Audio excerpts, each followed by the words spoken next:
तालिबान पाकिस्तान के लिए सबसे बड़ा खतरा है और पाकिस्तान का फील्ड मार्शल आसिम मुनीर भारत के लिए बड़ा खतरा, और खतरे से पार पाने के लिए खतरे को जानना जरूरी है। इसलिए अब हम मुनीर के 2026 वाले कैलेंडर को डिकोड करेंगे और बताएंगे कि 2026 में मुनीर पाकिस्तान में क्या क्या करने वाला है। सबसे पहले हम आपको नए साल में मुनीर का पहला 90 दिन का कैलेंडर बताते हैं। जनवरी 2026 में मुनीर पाकिस्तान पर संपूर्ण कब्जा करने का प्लान बना रहा है। आसिम मुनीर पाकिस्तान में कैसे अपने शत्रुओं का सर्वनाश करने की प्लानिंग कर रहा है, हम आपको विस्तार से अब बताएंगे। फरवरी 2026 में मुनीर बांग्लादेश पर वैचारिक कब्जा करने का प्लान बना रहा है। फरवरी के महीने में ही बांग्लादेश में चुनाव होने हैं। बांग्लादेश पर वैचारिक कब्जे का मुनीर का प्लान क्या है, अब हम इसको डिकोड करेंगे। मार्च 2026 में मुनीर इस्लामिक देशों का सैन्य खलीफा बनने की राह पर आगे बढ़ेगा। कैसे मुनीर अपने इस्लामिक नेटो के प्लान को आगे बढ़ाएगा, विस्तार से अब हम आपको इसकी जानकारी देंगे। 2026 में मुनीर के कैलेंडर में सबसे पहला नोट है पाकिस्तान पर संपूर्ण कब्जा। अब भी पाकिस्तान पर मुनीर का ही कब्जा है, लेकिन मुनीर पाकिस्तान का नया जियाउल हक बनना चाहता है। मुनीर की इस चाहत में सबसे बड़ी बाधा है इमरान खान। जनवरी 2026 में मुनीर सबसे पहले अपने ख्वाब में खलल डाल रहे इमरान खान को रास्ते से हटाने की तैयारी कर रहा है। इसके लिए 2025 के आखिरी दिन मुनीर ने बड़ा कदम उठाया। इमरान खान से मुलाकात के लिए अडियाला जेल के बाहर धरना दे रही उनकी बहन अलीमा खान को गिरफ्तार कर लिया गया। समझिए, अलीमा की गिरफ्तारी से इमरान के समर्थन में उठने वाली आवाज खामोश हो जाएगी। वहीं इमरान खान और उनकी पत्नी बुशरा बीबी को 20 दिसंबर 2025 को तोशाखाना भ्रष्टाचार मामले में 17 साल की सजा सुनाई गई। यानी मुनीर अपने सबसे बड़े विरोधी इमरान को जेल में ही रखने का बंदोबस्त कर चुका है। खैबर पख्तूनवा में इमरान की पार्टी के सीएम सोहेल अफरीदी को भी पद से हटाने की अब तैयारी की जा रही है। सोहेल अफरीदी के पद से हटते ही इमरान की पार्टी सत्ता से पूरी तरीके से बाहर हो जाएगी और वो कमजोर हो जाएंगे। यानी जनवरी 2026 में मुनीर इमरान की पार्टी को पूरी तरह खामोश कर देगा। उसके बाद शहबाज और जरदारी को किनारे कर मुनीर पाकिस्तान पर संपूर्ण कब्जा कर लेगा। जनवरी 2026 में पाकिस्तान पर कब्जे के बाद फरवरी 2026 में मुनीर ने बांग्लादेश पर वैचारिक कब्जे का प्लान बनाया है। समझिए, मुनीर बांग्लादेश पर सीधे कब्जा नहीं करेगा, वो बांग्लादेश में अपनी कठपुतली सरकार बनवाना चाहता है। बांग्लादेश में 12 फरवरी 2026 को चुनाव होने हैं। चुनाव में मुनीर अपने वैचारिक गुलाम यानी जमाते इस्लामी के चुनाव जिताने की साजिशें रच रहा है। इसके लिए मुनीर ने पाकिस्तान की बदनाम खुफिया एजेंसी ISI को पहले से ही काम पर लगा दिया है। हादी की हत्या के बाद बांग्लादेश में जैसा बवाल हुआ है, उसके पीछे पाकिस्तान की साजिश है, ये सभी जानते हैं।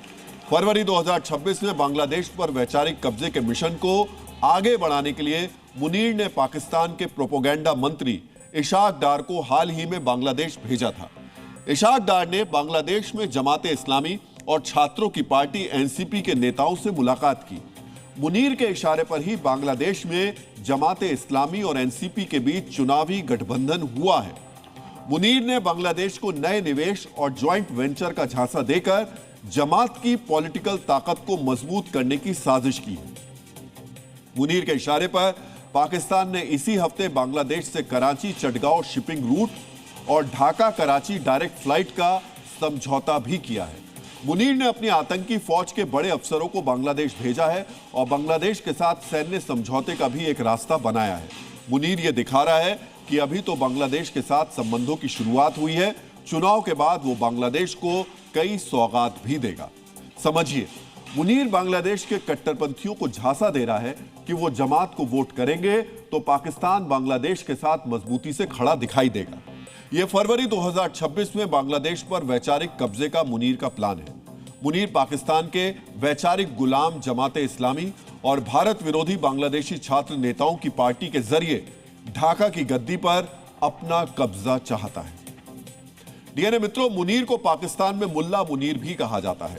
उसकी कट्टरपंथी सोच को दुनिया कई बार देख चुकी है।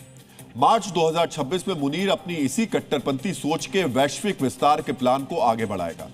मुनीर की महत्वाकांक्षा इस्लामिक मुल्कों का सैन्य खलीफा बनने की है।